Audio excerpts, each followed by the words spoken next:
And good afternoon. Welcome to Good Guy Sports. I am Jackson Gerke, alongside our co-host Blake Gerke and Mike Roby.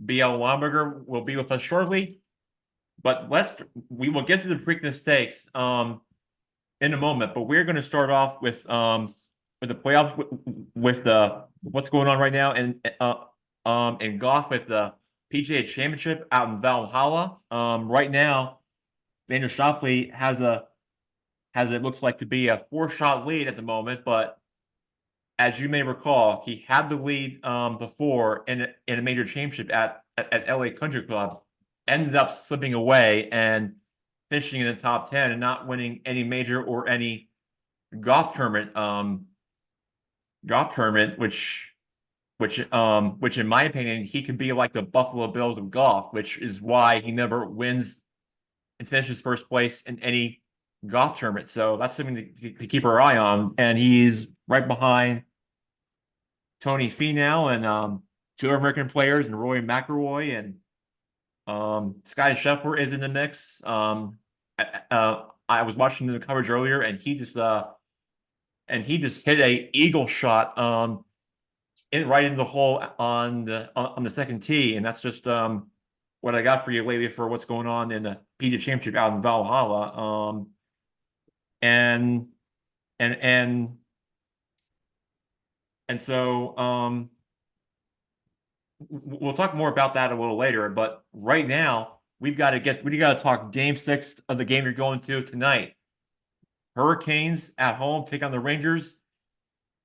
We have to play for another day, thanks in large part of the Carolina Hurricanes showing up after what it looked to be in game 5, where it turns out that how you can see how things goes for your depending on series wise is that I go back to game 5 in Madison Square Garden where where in the first period it was scoreless. The Rangers scored first, and whenever the Rangers score first, whether it's in regular season or postseason, they're like 4-0 and somehow find a way to win a game. But the Carolina Hurricanes had other ideas. They scored 4 unanswered goals and in the third period, and then the Rangers just get outscored at home in the third period, and the Hurricanes silence the crowd at MSG and turns it into a library. What do you think about that, Blake?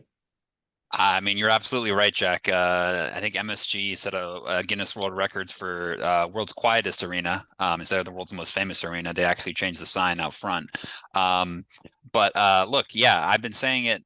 Listeners and viewers of the show will know that I've been saying and we've been saying these two teams are evenly matched. So I would go as far as to say it's a bit fluky the fact the Rangers found themselves 3-0 up in this series, and credit to them for scoring big goals in the overtime period. But matter of the fact is those games went to overtime for a reason, is because these two teams are evenly matched. So the fact that we've able to bring it back here to Raleigh for game 6 is not surprising to me. It also wouldn't surprise me if we end up taking it to a game 7 as well this weekend. So listen, you have to say the momentum is with Carolina right now.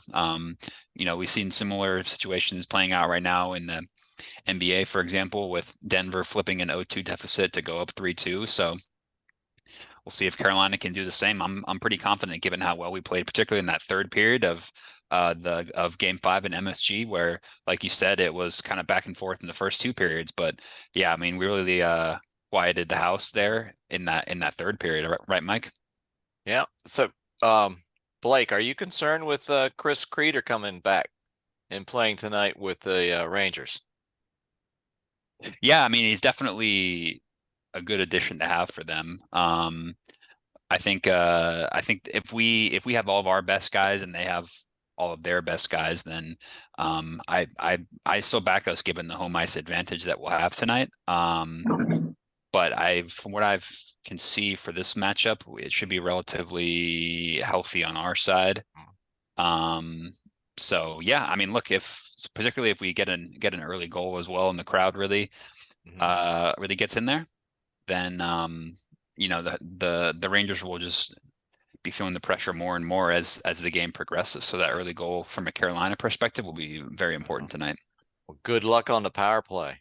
Let's hope the Canes do better.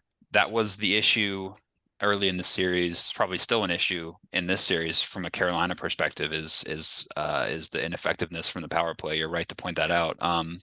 And so that's going to be a huge key as well. Playing clean hockey. I said it before. If Carolina wants to get back into this series, we're gonna have to play clean hockey. And when they do get the opportunity to capitalize on a power play, they gotta take it. And that definitely is the case tonight as well. They win tonight. It's brand new game. They can coast into MSG, and they don't have the Rangers will have all the pressure on them.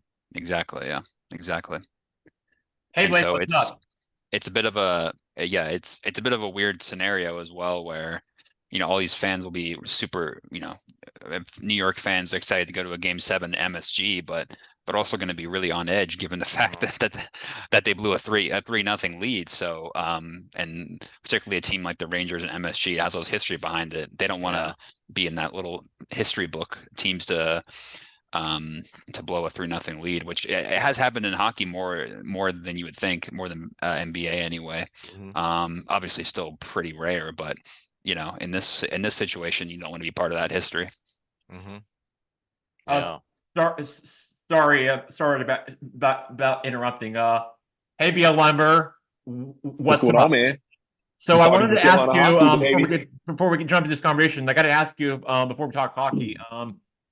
Did you happen to go to any of the practice rounds or any of the third or final round of the Wells Fargo Championship that's in your backyard?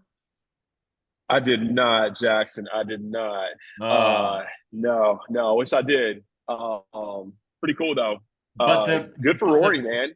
But the good news is that they're going to be hosting next year's PGA Championship at Valhalla from where the Wells Fargo from where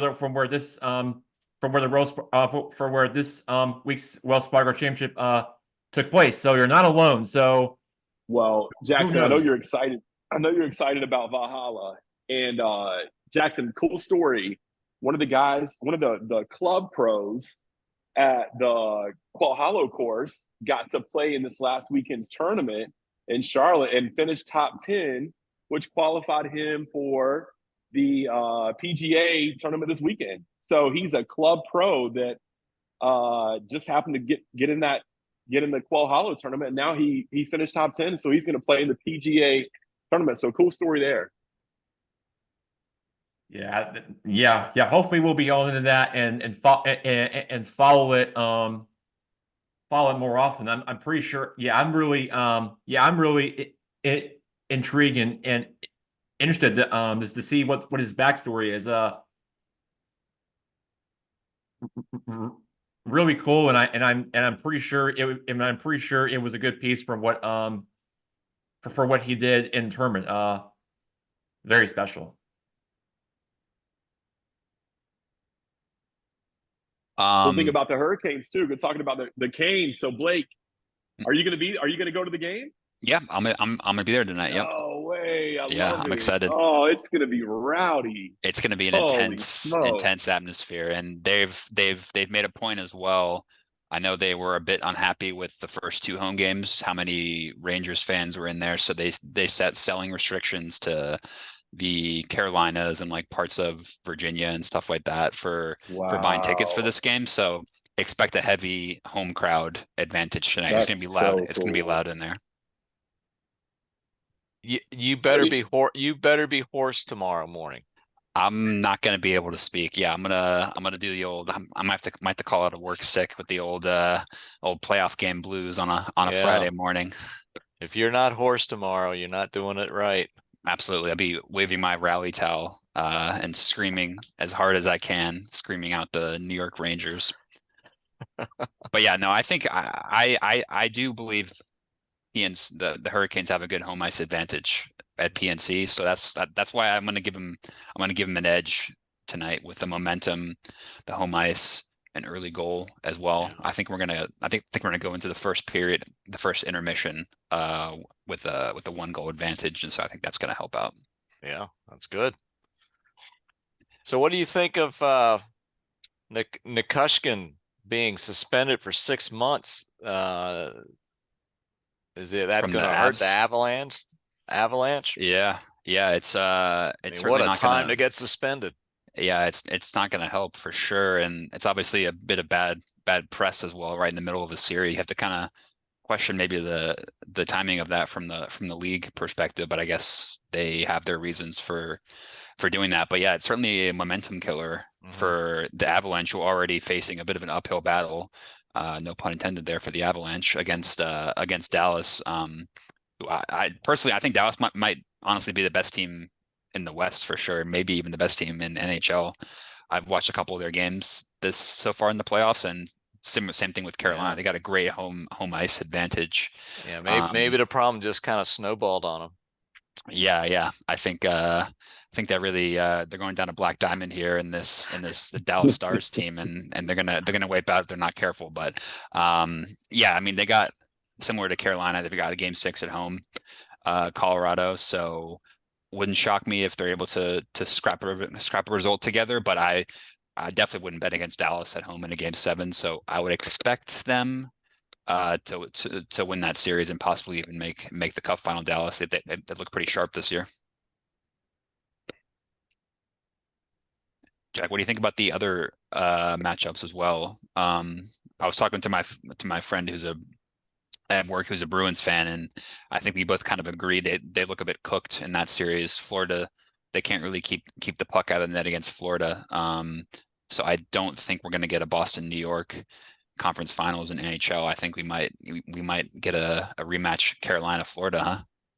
Yeah, I knew that was coming, but listen, your friend had a great run in the regular season, but when it comes to postseason, yeah, they're pretty much anything can happen, and that's what Florida really did to them. Second year in a row, the Florida Panthers just found a way and got it done, and just really outscored them, and just They're a good team, man. Yeah, They're one of those teams that you can tell they can serve in the regular season.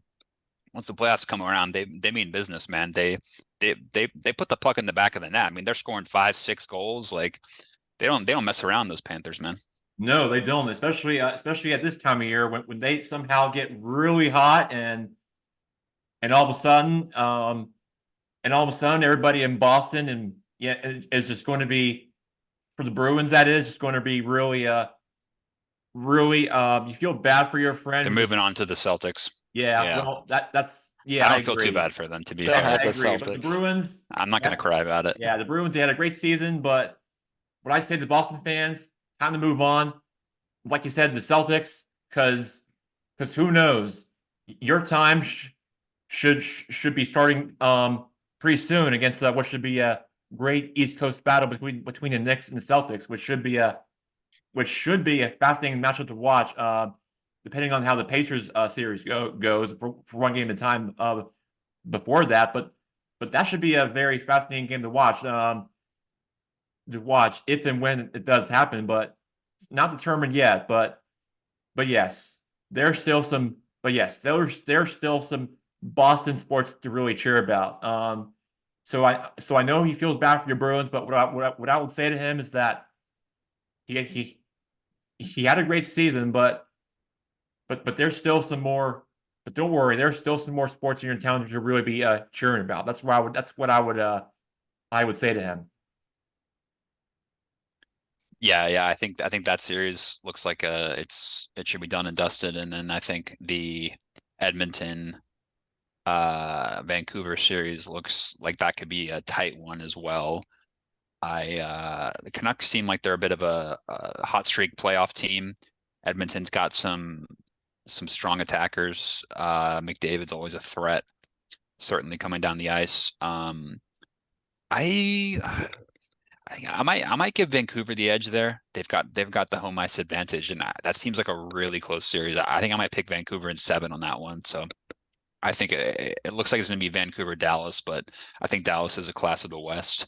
in my opinion. And I think we'll see what happens tonight, but it kind of looks like Florida's the class of the East again. They could be going back for another return to the Cup final as well. So yeah, interesting to see. But yeah, so far I've been really enjoying the Stanley Cup playoffs. There's been some really good hockey being played this year, I think. Blake, did you ever think that they would, being down 3-0 and the way that they went down 3-0, the overtimes, all that, did you ever think It's we'd be brutal. back to where we are at 3-2 right now? No, I mean, look, Blake, I mean, the way you mentioned it, the overtime losses are a killer, right? I mean, especially from a fan momentum perspective, the longer these games, like overtime, late goals, some of the goals as well, you would argue from a Carolina perspective, the goaltender should be doing better. He's played better the last couple games, so that'll be a huge key as well tonight. By the way, is the Carolina goaltender has to really perform, as you would expect any goaltender, but particularly he's been under pressure, certainly from the media after the first couple games. He bounced back well in the last two, so that's going to be a huge key as well for him, is coming out strong, making a couple saves, kind of getting into the feel of the game. But yeah, no, you're totally right, and I think hockey is a unique sport in that perspective. Well, where like momentum and having a hot goaltender, scoring late goals. You saw in that third period in Game 5. The game was kind of in the balance, and then all of a sudden, bam, bam, bam, like back-to-back goals from Carolina, and the Rangers just kind of melted, it seems like. So it really seems like if you're able to get that momentum on your side, it can really carry you. And so that's why I wouldn't rule anything out in this series, to be honest, because right now Carolina has a momentum, so it's tough to go against that right now. There's a storm of ruin. There's a storm brewing, man. There's a storm brewing, right, Jack? Yep, you can definitely feel it. I know what you're talking about. That you can definitely feel the atmosphere, the vibe in those in this arena that you're going to be attending tonight. Oh, it's going to be rocking tonight, Blake. I can definitely feel it. Being in the Yes. eye of the storm. Yes, sir. Oh yeah. Bring my rain jacket.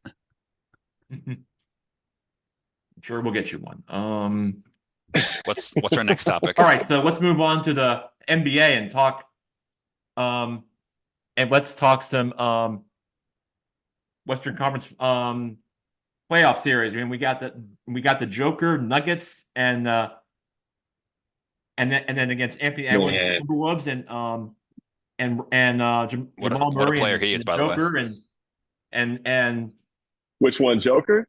oh yeah, Joker Yeah. and Nuggets. What a He player. came alive last night. Well, I do want to recap. Yeah. Well, I do want to recap with how the series played out. So the Timberwolves go up 2-0 in the series, but then all of a sudden things take a turn, and then Nuggets and Jamal Murray find a way to tie the series up, and then just like that, the Nuggets take a 3-0-2 series lead, and for some and it just tells you that they're still the champs and they're hard to beat, and the winner of that series looks to face off against I believe the Thunder against Thunder map series, but whoever faces the Denver Nuggets, although the spread says Timberwolves, but the Nuggets, who are still the champs, if they're still the champs, you got to beat the champs, especially with how healthy Nikola Jokic has been playing at a high MVP level, along with Jamal Murray and Anthony Edwards. Just feel like they just got a little worn out, or just got a bit tired, and that's probably the reason why the Nuggets had to lead the series is because of this leadership and believing in this locker room and those players, and just how they really still find a way despite all that, and that's why they have a 3-2 series lead right now.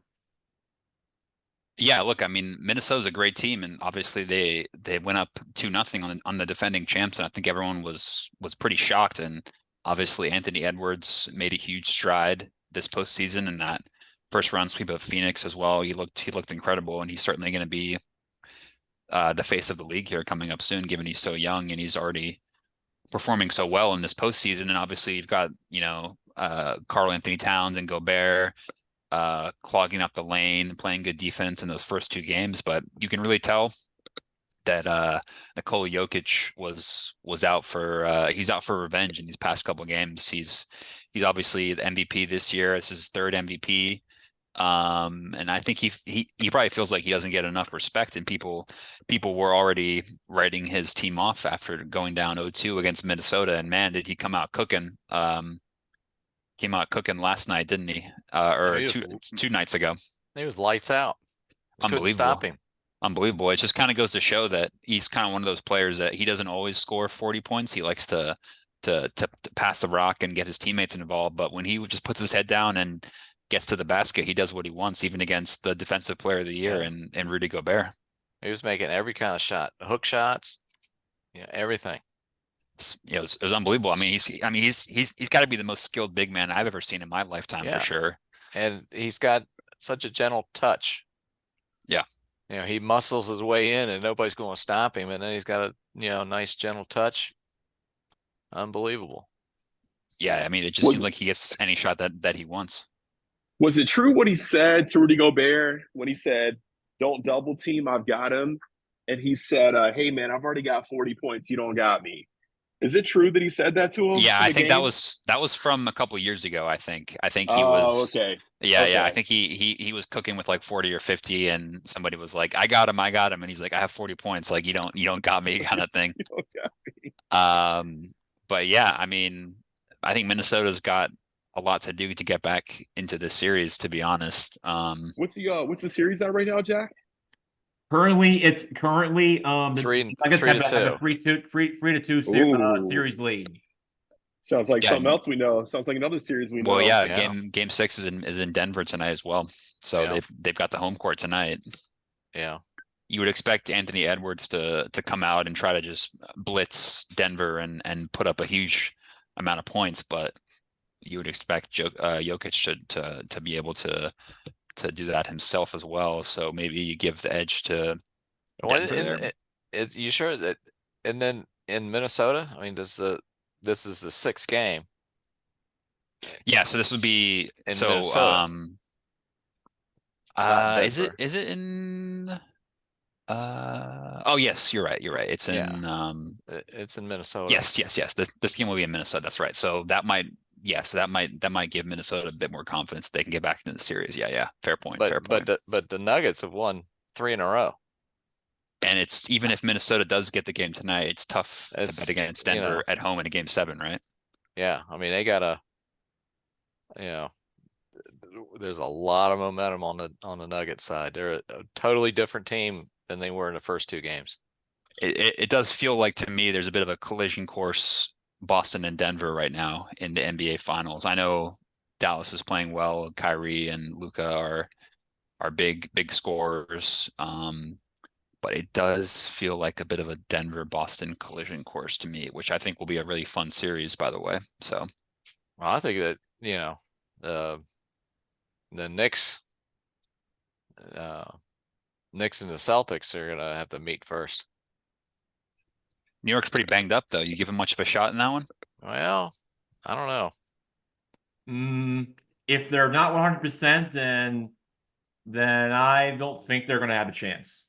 Yeah, I'm just going to put it that way. But if the Pacers will get them, it's possible, but you never know what kind of team's going to show up. But for what those players decide to do, and listen, they still have to get past Indiana as well first, to be fair. So yeah, right, exactly. Because you never know what kind of play or what the coach is going to draw up for those possessions for what they have in store. But you never know how things are going to turn out. But yeah, I mean, look. Speaking of Jokic and Edwards, you got to give a lot of credit to Brunson as well for carrying the Knicks this far. He's really put the team on his back, given some of the injuries they've had and the workload, right? Yeah, he's averaging 36 points against the Pacers in this playoff. series. Really impressive. And obviously Boston will have a lot of guys to throw at him, so be surprised if that production continues. But he's also a guy that I wouldn't bet against. He's part of that Nova Knicks that Jackson loves so much. He's a hard worker, and he just puts his head down and gets to the rim, and he's got an outside shot as well. So expect him to have a big series if they can get to the ECF against Boston. But Boston's just got a really deep lineup, and they've got defenders to throw at him. So you would imagine Boston's game plan is just going to be to shut down Brunson and make, Josh Hart and DiVincenzo beat you, which maybe they can, but that will certainly be the game plan from a Boston perspective, I would imagine, is to just shut Brunson down.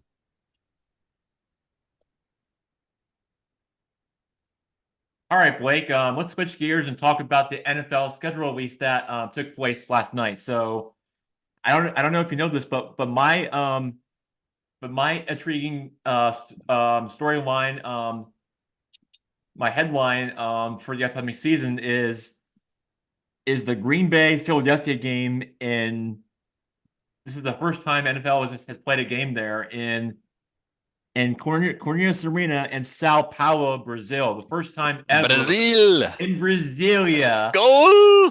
Golazo! Eagles will play on Friday night at 8:15 on Peacock. That will be on September 6th on a Friday on Peacock. Just to give my just to get our audience some attention here for to let us know when this game's going to kick off. But so we'll start the season off with the defending Super Bowl champions Kansas City Chiefs. They will host the Baltimore Ravens in last year's AFC Championship game, which, believe it or not, wasn't really a great game to watch anyway because the Chiefs defense just handled the Ravens, Lamar Jackson, to a season low in the playoffs in that game last season.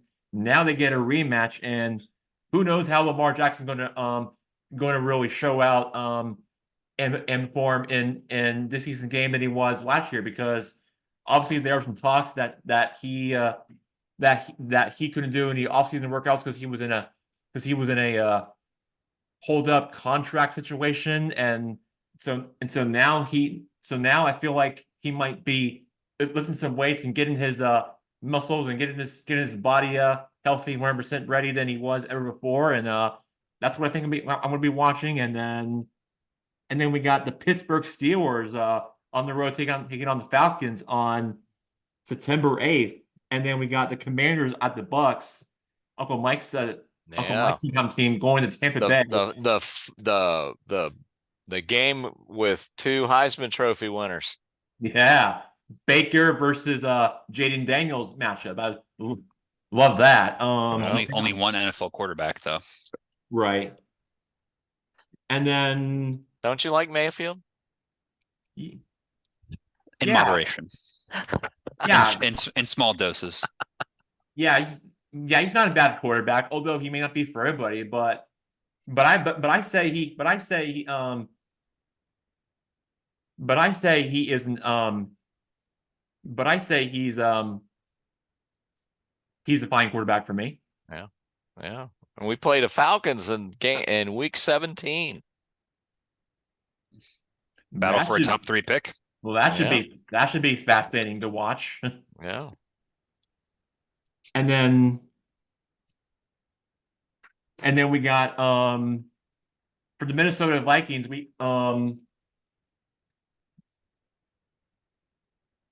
for the Minnesota Vikings, for J.D. McCarthy's new team in the pro level, his team will start off with the Giants, and then the one game that I'm really interested in that everybody should be tuning in for is the reunion game for Kirk Cousins on December 8th against the Falcons. So I don't know if you all know this, but that's Kirk Cousins' new team. So that should be one that I'm keeping an eye on. That is if Penix isn't already playing by then. Yeah. True. I mean, or maybe they'll just put Kirk Cousins at wide receiver because the Falcons definitely know what they're doing, right? So Yeah. Only we can hope. And then, so the defending NFC champion, the 49ers, let's see what they got on their schedule. So they open the season. It's interesting because they open the season at home against the Jets. Who knows if Aaron Rodgers is going to be starting quarterback during that time, which could be which to me could be 50-50 for me, or up in the air, depending on how his recovery goes after this injury he dealt with last season. But that should be something to watch and keep an eye on as the season unfolds. Maybe the Jets will trade and get Cousins from the Falcons. yeah, after Aaron Think Rodgers so? gets injured in the first game again. Maybe the 49ers are a tough defense to be facing, so he's gonna take some hits in that first game. So he better hope he's ready. What's the status on Rodgers? Is he gonna play? Yeah, he's there. He's fully recovered from his injury last year. I mean, he is like 40 years old, so do with that what you will in terms of durability for the rest of the season. But What do you say about 40-year-olds, Blake?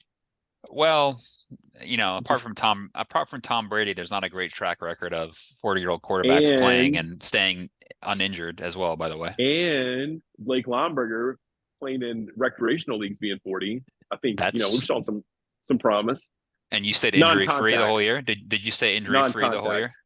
No, I pulled the quad in CrossFit class. Yeah, non-contact. That's what I'm saying. Yeah, I mean, I wouldn't bet against Rodgers playing this season, but playing every game and staying healthy is another question. And at his age, I've got my doubts on the JTS Jets, Jackson, to be honest with you. JTS Jets. Yeah, I mean, look, the Bills are still going to be the team to beat in the AFC East. Which I'm sure that we all know that. So pretty much every sports media outlet you talk to, they're still the team to beat. And I'm pretty sure I'm definitely going to be clear on this, that they are still the team to beat. I'm sure we all know that. Now, what's interesting is that speaking of the Bills,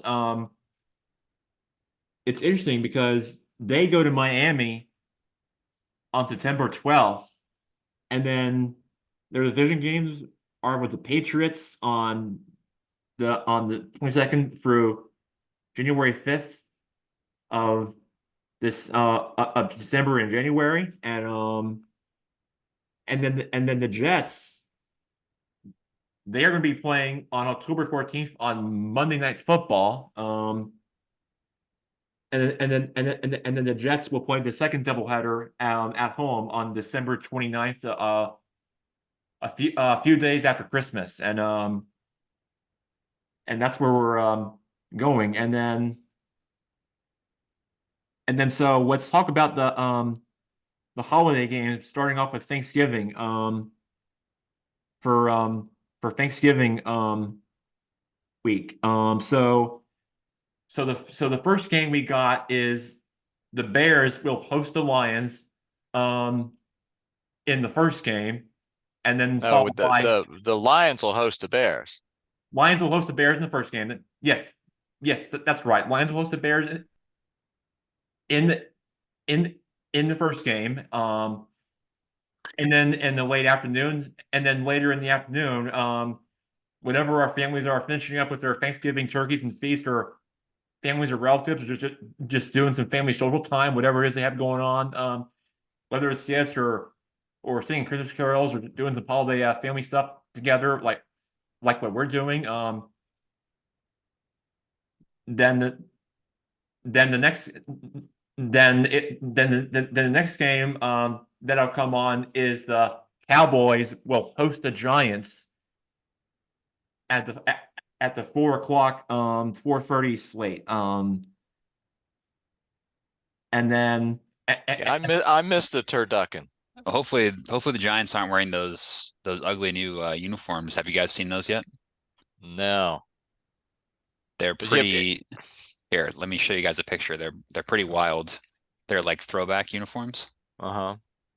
See if Oh you my can see that. goodness. Yeah, those are ugly. Yeah, So those are if they bad. bust those out for Thanksgiving, hide Yeah. your kids, put them back at the dinner table because those are nasty. Have you seen the teams videos that they posted up on the release schedule? Yeah, yeah. All the teams like making sort of like fun Yeah. social media videos for the Yeah. schedule release now. Yeah, yes, I've seen those, and one of them I've seen a lot of those, and a few of them I saw when I was watching the release schedule is the Chiefs crushing down on the on the meat hurdle thing and crushing all the foods and all the stuff for their team's opponents and just which I feel like they're making fun of everybody doing it. And then the Chargers had the did a thing with the Sims with the Sims, which I used to play when I was a kid. Uh, um Great game. it is a computer game that I played. Yes, I played a lot of that when I was a kid, and those are two recent videos I saw and enjoyed, and the Chargers did something with that with their fans as to be a spinoff, and that's what I really enjoyed. And yeah, those are my two takeaways I have for one of the recent social media videos that I've seen so far. Hey Jack, you know what's a fun game? Week 1 is a game that 3 people on this call have been to together in person, and that's the Pittsburgh Steelers traveling to the ATL, taking on the Falcons week I 1. know. I've talked about this game already, Blake. I know exactly what The you're terrible thinking. towel, baby. Jackson, and we A know lot who of you yellow sided towels with there. in Atlanta. In Atlanta, in the box section. I remember. Around and you took a picture with the terrible towels after I it was sure over did, with. Blake. You and me both. I remember Well, those days. It was a Steelers takeover in the old Georgia Dome, and I remember it too well. I would expect similar results this week. There would still be a lot of Pittsburgh fans there, I would imagine. Yeah, I'm pretty sure there are a bunch of Steelers fans that live pretty much anywhere in the country. So yeah, the Steelers fans do travel well. You see if Fields can actually quarterback. Yeah, I think they'll start with Wilson, and depending on how it goes, Yeah. they'll probably use Fields in a couple of packages, like run option packages maybe. But depending on how Wilson plays, yeah, interesting dynamic there as well with those bringing in those two. But it's the old if you have 2 quarterbacks, how many quarterbacks do you have? Really debate. Atlanta probably has that similar question as well. So. But I guess now that we have the full schedule and stuff like that, how do you guys think some of these rookie quarterbacks are going to perform? Caleb Williams, Daniels, and May. I would expect May probably not even to start the season. I think the Patriots are going to be a pretty bad team, to be honest. So I would expect them to kind of ease him in. Maybe similar with Jaden Daniels. You could argue he's got a couple of weapons in Washington. Maybe Mike can correct me on that, but I would expect of those 3, I think Caleb Williams has the best chance to succeed right away, given some of the players Chicago has surrounded him with. Yeah. I think the Commanders will end up starting Daniels. And that's probably why they drafted him. But we'll see. The Commanders are a much different looking team. They've brought in 20 free agents and all. They're sort of the Cowboys North. They got a lot of ex-Cowboys on their team. So it's going to be an interesting season for the for the Commanders. I think it's interesting. With from what I understand, the new coach Dan Quinn and the new ownership and leadership there, they've seemed like they drafted Daniels and they've kind of picked up a couple of veterans. It seems like a couple of experienced players on both offense and defense. So, I mean, it wouldn't shock me if Washington's better than people think, depending on Daniels, if he can make an impact and stay healthy, obviously, of course.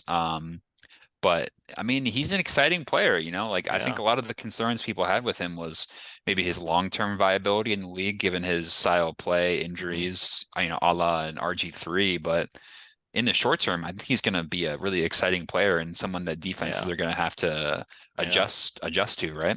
Yeah. Well, one of the other pickups we had in the draft was the defensive back out of Michigan. Is a Sanistril or he picked sixth in the one of the playoff games. Yeah. And I think it was Alabama's old coach said he was the best overall athlete in the draft. He also drafted Christian McCaffrey's brother as a wide receiver, so yeah. At the very least, if he's 1/10 of as good of a player as Christian McCaffrey, then maybe he'll catch a few balls for you guys. Well, if he's like his father, there you go. Got some good hands. So we'll see. Wait, so Christian McCaffrey's brother, where did he play college ball? He played at Rice. It's not exactly a powerhouse, you would argue, but is this what happened to Steph Curry's brother situation where Duke wasn't going to pass up another Curry and it just ended up being an average situation? Is this kind of the same thing? To be fair, I think Seth Curry is actually a pretty underrated player in the NBA, for what it's worth. But yeah, I mean, he was a late third round pick from Washington. Yeah. I think some people thought that was even a little bit high, to be honest. So I mean, I wouldn't expect too much from him, but then again, you got the pedigree of the McCaffrey genes. So, you never know. Hard work pays off sometimes. I mean, you see a lot of receivers drafted in that third, fourth round that end up making more of an impact than you think. So, I certainly wouldn't rule it out. All right, so so to your point, before I hurry up here, to your point on the future of the Commanders with the quarterback, well, if I had to guess, it's going to take at least a few years or more time to develop for their quarterback and that for the Commanders.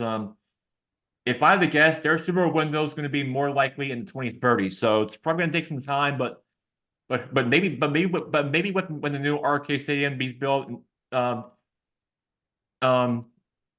is built within the next decade or so, maybe the Commanders can go back to the glory days, than where they were back in the since they were back in the Joe Gibbs days, back in the early 90s or late 80s. The late 80s. It would really make the franchise and organization bigger in a lot of better ways once we get past that. But we're not there yet because we still got to get used to FedEx Field before the demolition of RK gets underway whenever it gets approved. But still, we have to be determined for a date and month. But it'll be happening soon. But want to stay tuned for that. For more information on when to check it out whenever it happens. Indeed. All right, so real quick before I move on, the Thanksgiving slate doesn't stop there. You finish up with your pumpkin pie after your Thanksgiving feast with your family or relatives, and then you recap the night with how about Dolphins on the road taking on the Green Bay Packers. The Dolphins are not great away from Florida. They're going to be going to it is going to be a cold, miserable night up in Lambeau Field up in Green Bay, in one of the most historic NFL stadiums out there in the country. And it's going to be, and for Tua Tagovailoa, he's just going to be in a new environment, and he's just going to get just really get bundled up. And then it doesn't stop there. The Raiders aren't they going to rename Lambeau Field the Love Shack? That's what I heard. I'm not sure. That's pretty good. Rumors about it, but that's pretty good. But also, wait, Jackson, wait. Hold on a second. Yeah. Mike's not having pumpkin pie. I forgot he's got a famous kind of pie. Him and his wife cook up, and I can't remember what it was. Do you remember what it was? What's he eating on Thanksgiving? No, I forget. I mean, it's apple pie. Apple. Oh, okay. Homemade apple pie. Yes, homemade classic. Apple pie. Your wife's homemade your famous I make it. your famous I apple pie make it. recipe. Yes. Yes, I Yes. know your famous apple pie recipe. Man, we got to try it one of these years together as a co-host. It's supposed to be good and delicious stuff. All right, Hey. real quick here, but doesn't stop there. How about that doesn't stop there? The next day, the holiday football doesn't stop there. Oh no, we got more. How about Raiders and Chiefs? Now, if you recall, the Raiders upset the Chiefs at Arrowhead on Christmas of last season. So that was one of the games that the Chiefs did get beat by. So now you're talking about a revenge game for Patrick Mahomes and just try to rewrite history and the course and the history of it and try to get revenge from your upset from that game last season. I'm pretty sure it'll be a lot in stake for what this game has in store, and then there's also a game on Christmas. A few games actually that have my attention, and for the first time ever, those games will be streaming on Netflix. Yeah, that's right. It's not a joke. Netflix will have two games on Christmas for the first time ever this season. The first game we got the Kansas City Chiefs going on the road taking on the Pittsburgh Steelers, followed by the Ravens going to Houston to take on the Texans. So some good games as well they got. oh yeah, lots to be excited about for especially with the new TV deal I keep hearing about of how Netflix really got there. Since of course we all know how Peacock just first started streaming like live sports that you watch for Premier League soccer and stuff for your sport and for others too, including for NBC Sunday Night Football, but Well, and Prime as well on Thursdays, right? Oh Amazon. yeah, Prime Video and ESPN Plus and pretty much all that is effective, and then yeah, I mean Netflix, and then really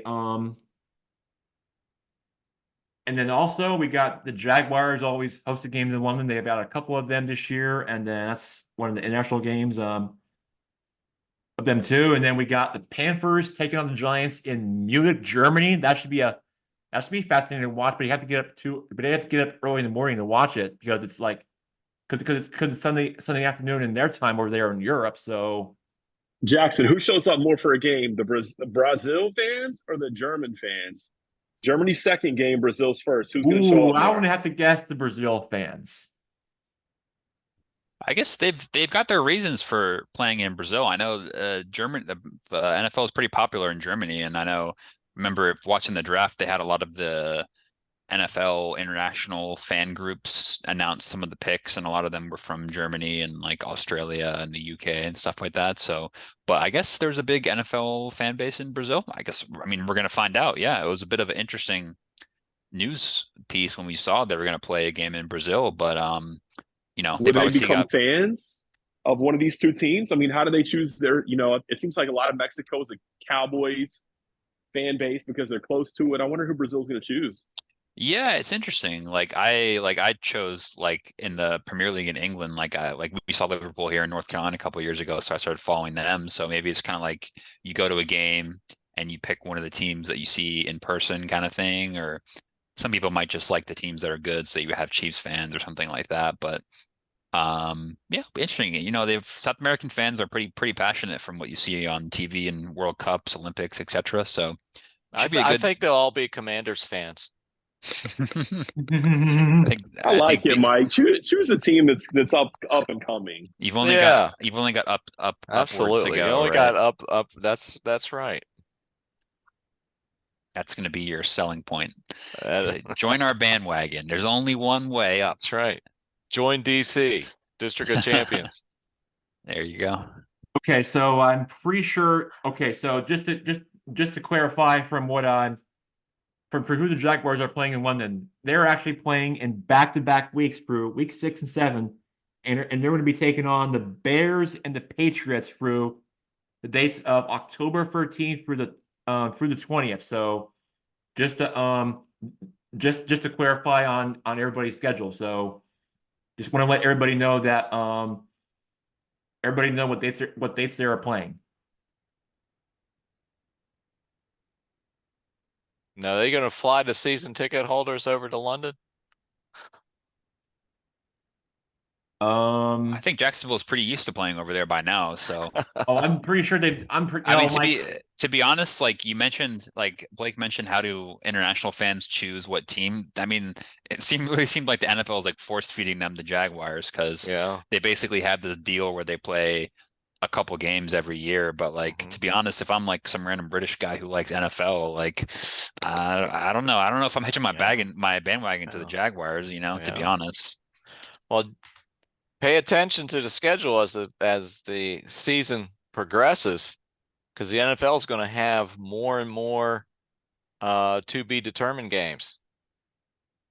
They're going would they flex it? They're going to be more and more flex games this year than ever before for the primetime games, right? For the primetime, not just Sunday night games, but they may be moving games to different weeks or different days of the week. But yeah, pay attention to the schedule. Yep.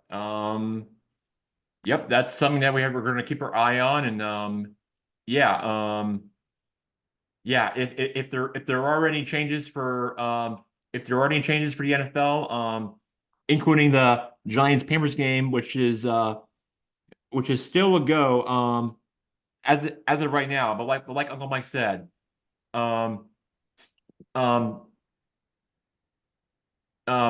flexing is a possibility. So there's always going to be a change of dates and rescheduling and flexing. Like Uncle Mike said, there's going to be a lot of flexing and arrangements for any Sunday afternoon or prime time games, like Uncle Mike said. But as it stands right now, the Giants-Panthers game in Allianz Arena in Munich is still a go.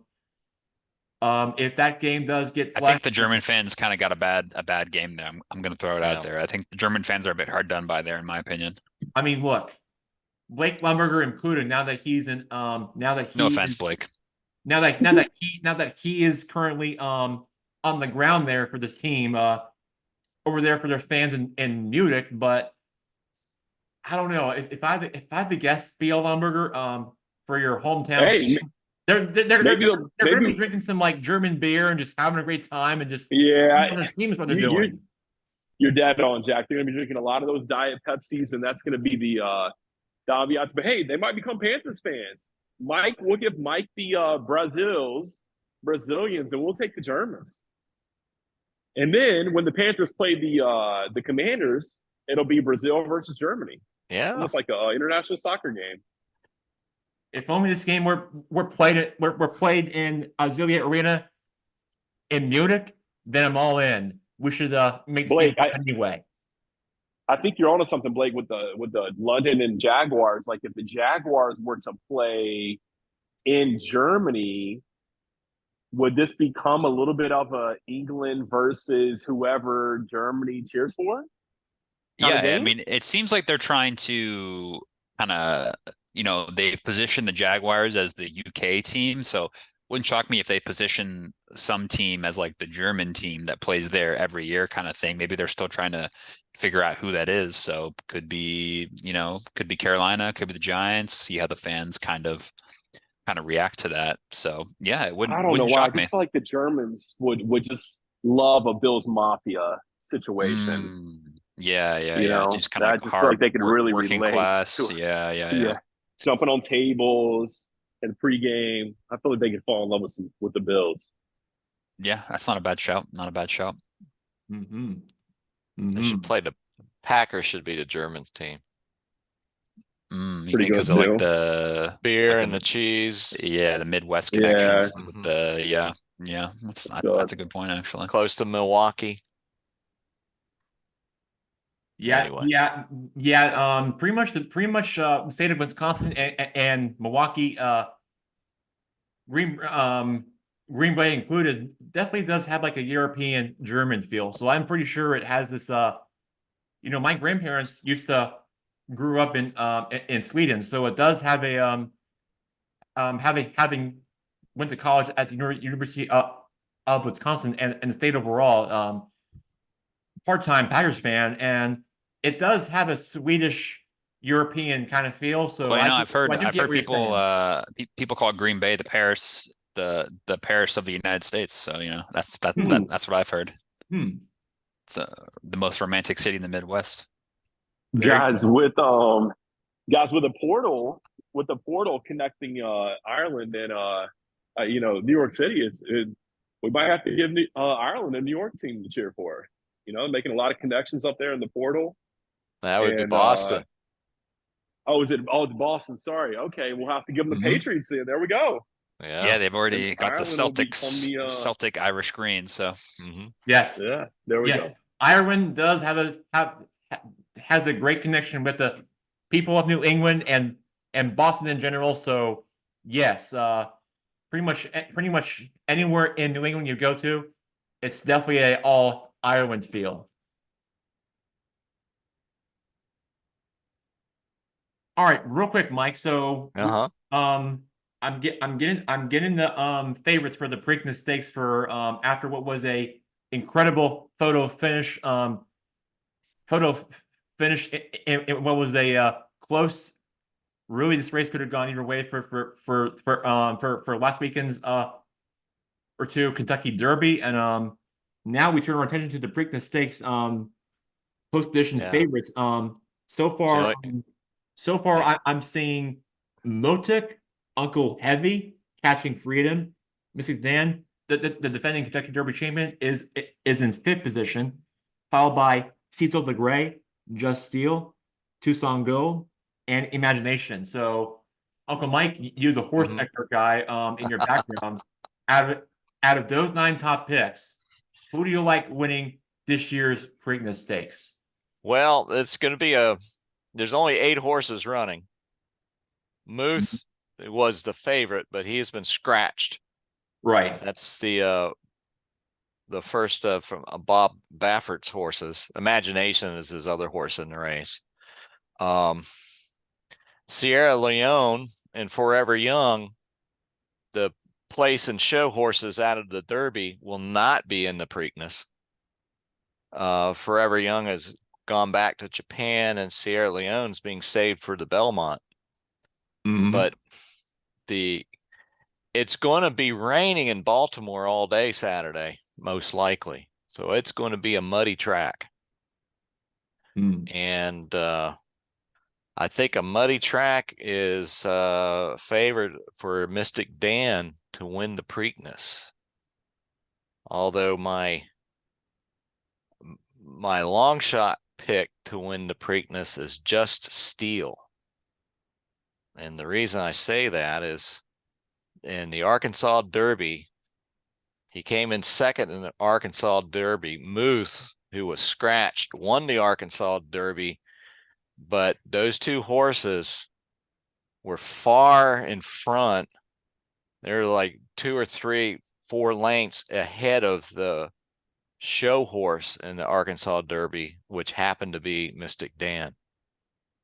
But another long shot is the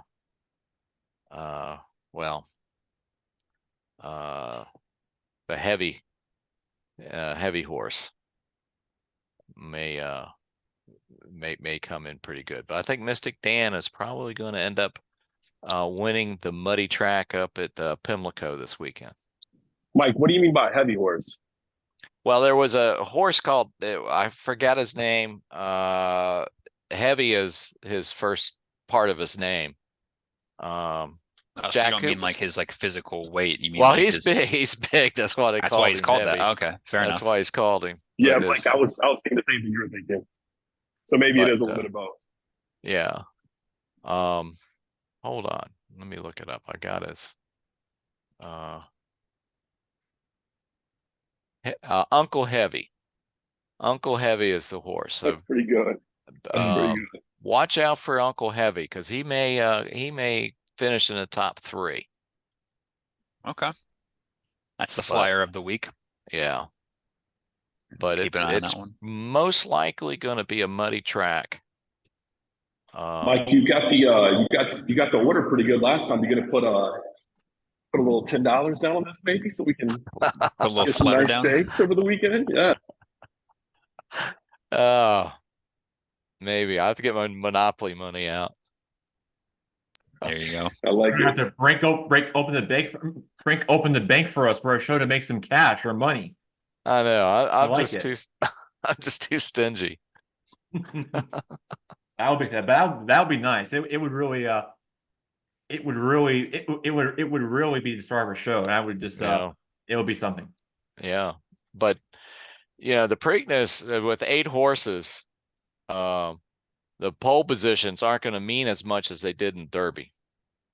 But Pimlico, the clubhouse turn, the last turn till the home stretch, is very tight. It's a tighter turn than that Churchill Downs. So Mystic Dan rode the rails almost the entire time around Churchill Downs. If he gets onto the rail in the muddy track at the Preakness, he'll probably win. This is gonna sound Interesting. crazy. Oh, go ahead, Mike. Sorry. I was going to say the Belmont this year is going to be at Saratoga because the Belmont track is under construction, and the Belmont Stakes is going to be shorter than it is usually in previous races. It's not going to be 1.5 miles. It's only going to be 1.25 miles, just like the Derby. So that would bode well if Mystic Dan were to win the Preakness, that he may have a good shot at winning the Triple Crown. This could sound crazy, but do they qualify like NASCAR? How do they determine their positions? Yeah, they have to qualify. I don't know what the criteria is, but they have to win at least a qualifying race to come in and actually win, get into the Derby or the Preakness. They just won't let just anybody in. But I'm not sure what the qualifying is. And then go out the day before and jump on the horse and take a lap and see who got the fastest time, and you choose what position you want to be in. Yeah, I don't think it works quite that way, but I gotta look it up. I'm intrigued by that. yeah. Well, there's like G1 races, which are for the top horses, G2 and a G3 race, and then way down below that. But I know the Arkansas Derby, there's the Wood Memorial Stakes. There's a couple precursors that horses would go in and would have to win. But anyway, so I know we don't want to keep Blake away from his storm. I gotta go grab my rally towel, Jackson. Why don't you Let's get us go, out of here? Blake. All right,